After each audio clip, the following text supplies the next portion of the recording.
Oh, happy day, happy life, happy journey. We had some technical difficulties, so we're starting a little bit late today. But that's the good thing about meditation, right? Because it just helps us to not be so reactive in the moment. I reacted a little bit, trust me. But here's the thing about reaction. We're all going to react. It's human. It's part of our reptilian brain, right? Those deep emotional aspects of who we are.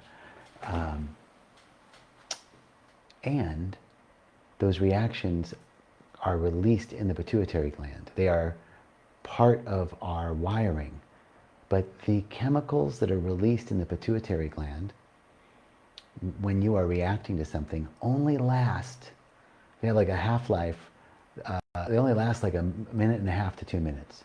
So it's okay if you react, but if you're reacting for longer than about 2 minutes, I'd say you're milking it. That's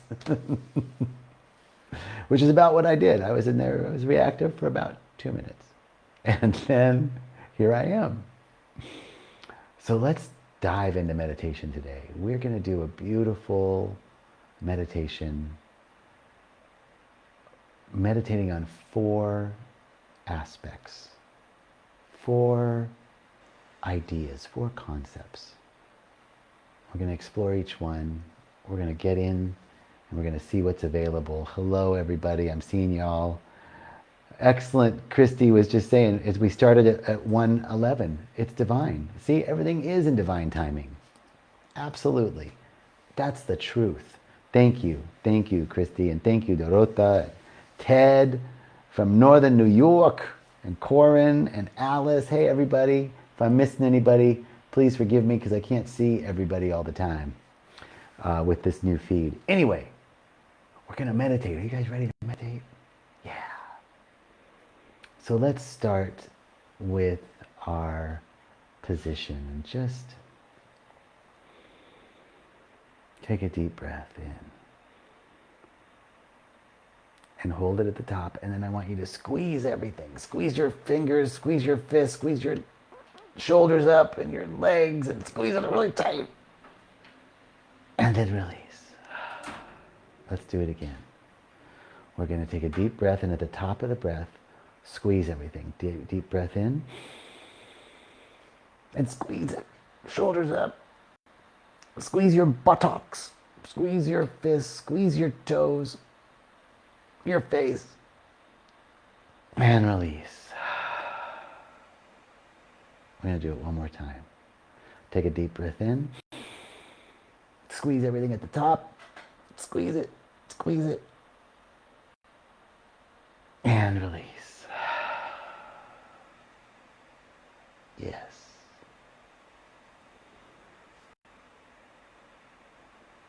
And now, just feeling our breath, feeling the relaxation in our body. As all the tension drains away, we become present to this now moment as we close the outer eyes. We turn away from the world of doing. We turn away from the world of effects, of people, places, and things. And we dive into the blackness behind our closed eyes. That space. The eternal void. How far does it go? Can you see the horizon of your closed eyes?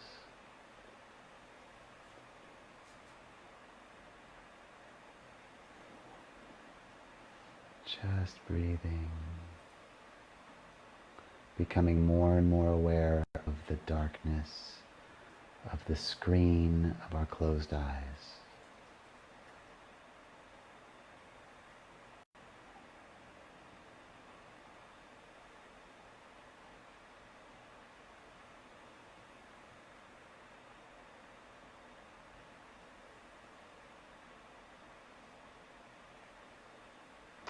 And our first concept is beauty.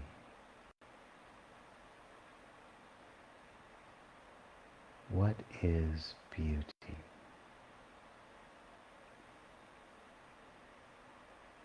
It is a quality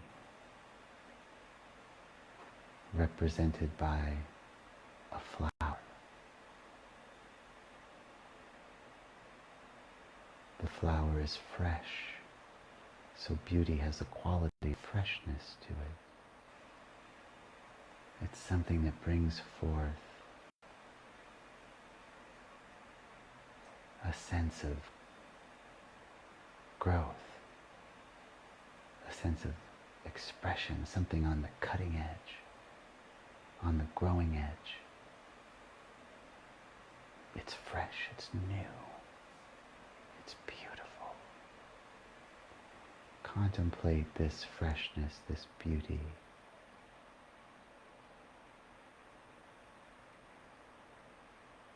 The flower toils not.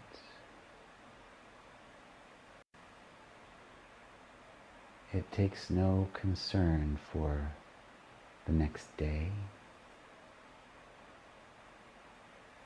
It's not worried. It simply grows and blossoms and expresses itself. It takes no thought.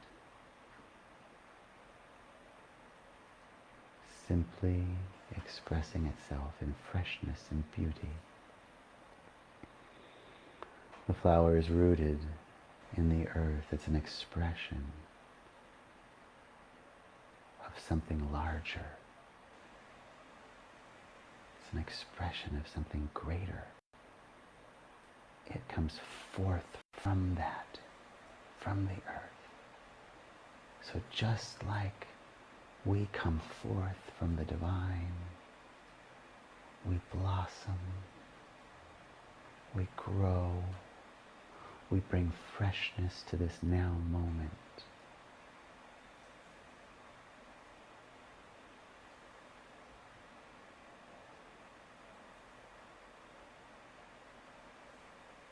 Freshness is new, and it is renewed. So it's not just the new growth, but there's something that changes each day about the flower. There's a freshness to it each day. So we're constantly being renewed. And beauty is an expression of a greater whole. It is not inherently contained in the object or in the subject, but beauty exists outside, beyond, and in between the subject and the object, and it is contained within them. It is immanent and transcendent. It precedes the expression. The idea of beauty precedes the expression of the flower, just like us. For we have the qualities of God within us. Those qualities precede us, and they're expressed between and among us. The qualities of the divine are both eminent and transcendent.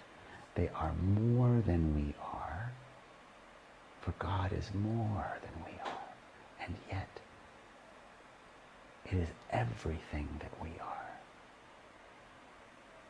We are a part of the divine idea, and the divine idea is everything that we are.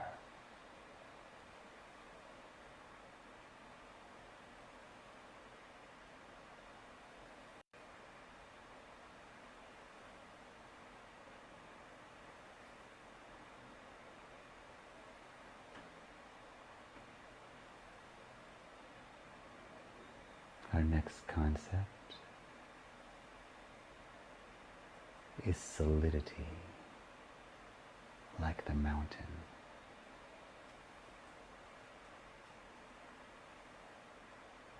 The mountain seems stagnant, but it is always changing, expressing itself.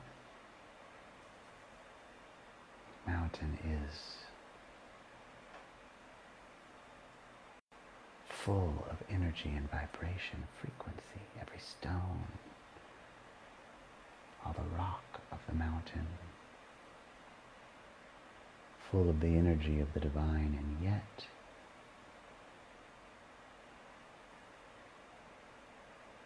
firm, solid, immovable, noble, long-lasting, strong, strength, qualities of the mountain. We are noble. We appear to be the same, but we are constantly changing.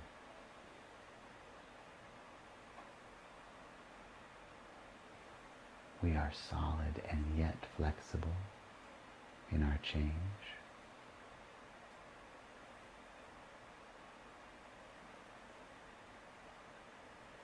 Our expression above the surface is just a part of us, but there's so much more below the surface. Stable like the mountain. We weather change. We are changed by it, but there's something immovable about us. Something so firmly rooted in the source that we are not easily dissuaded from our objective, oneness with God.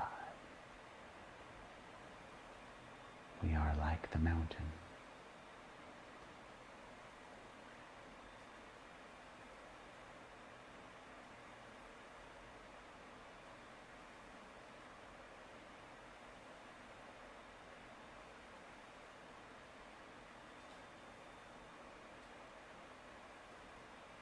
Spaciousness.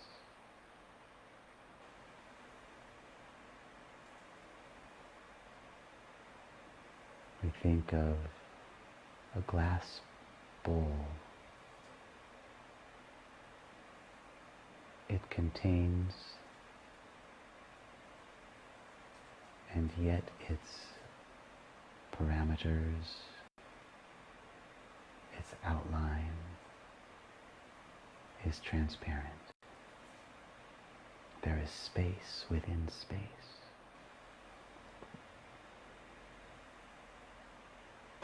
Think of the vastness of the ocean.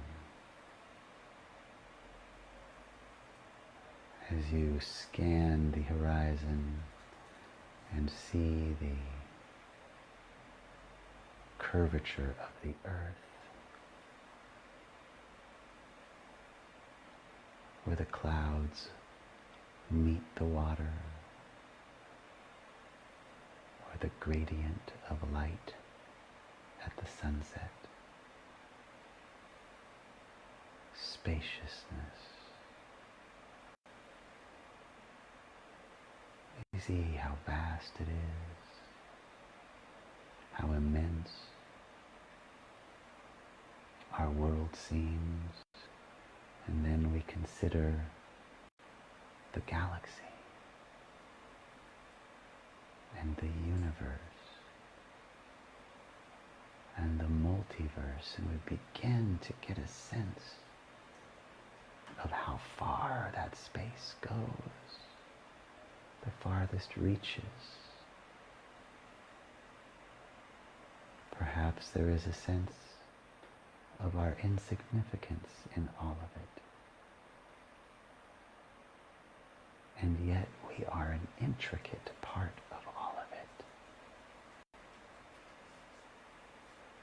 When we contemplate the vastness of space or the vastness of the sea, and see how we line up in comparison, we get a sense of its vastness, and yet how intricately connected we are. We are a vastly important part of the entire organism. It's a beautiful contemplation.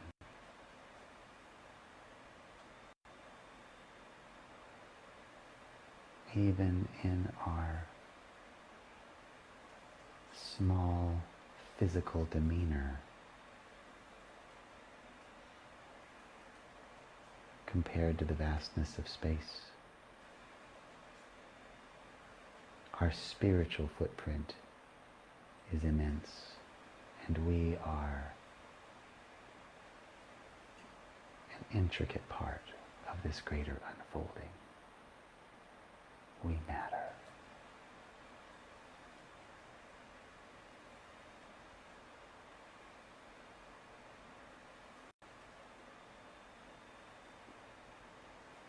And finally, kindness, compassion, gentleness, being loving in our hearts. Place our awareness on our heart space right now.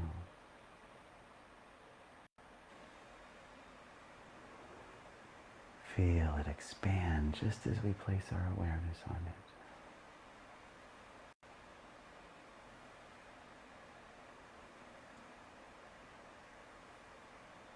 Bringing into our awareness the intention that we have to be more loving in our hearts.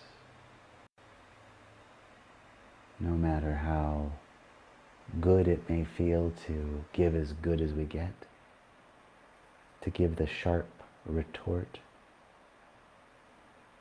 to defend ourselves, we contemplate kindness.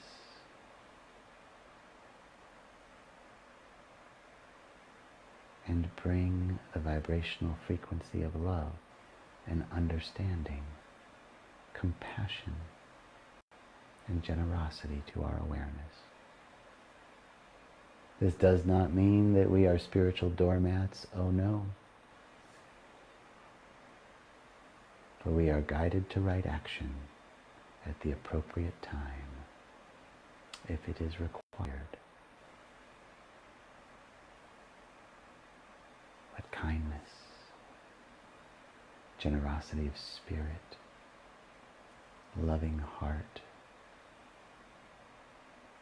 this is our contemplation. We think about others as we're doing our tasks.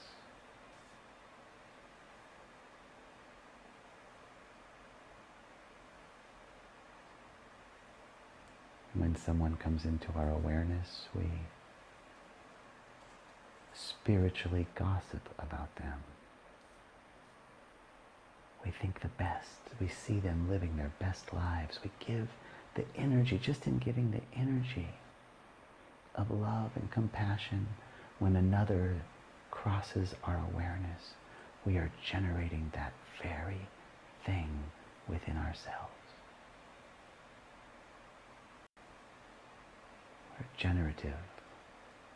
We're generous and we're generative.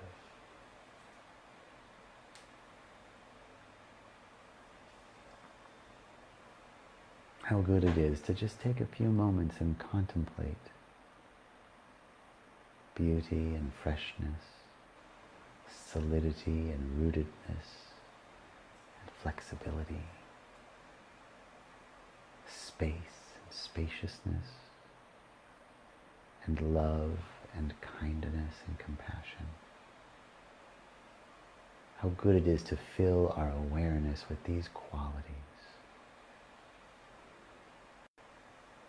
Before you open your eyes, know that when you do open your eyes, you are returning to a new world. that this contemplative meditation has changed you physically, has changed the neural pathways in your brain physically, has up-leveled you emotionally, mentally, spiritually. It has released tonic chemicals from the pituitary gland, up-regulated the immune system, that you may open your eyes and look into a room that may appear to be the same as it was before you started. But oh no, it's a new day. It's a new time. It's a new room, a new world, a new you. We might be small compared to the vastness of space, but we are intricately connected and significant. And so it is. When you're ready, open your eyes to a new room, new surroundings, new you. There it is. We are made anew, renewed. Thank you so much for joining us for Rythmia's meditation. My name is John Jacob Mubarak, and I am so grateful to be here with you. Have a beautiful day. We'll see you tomorrow.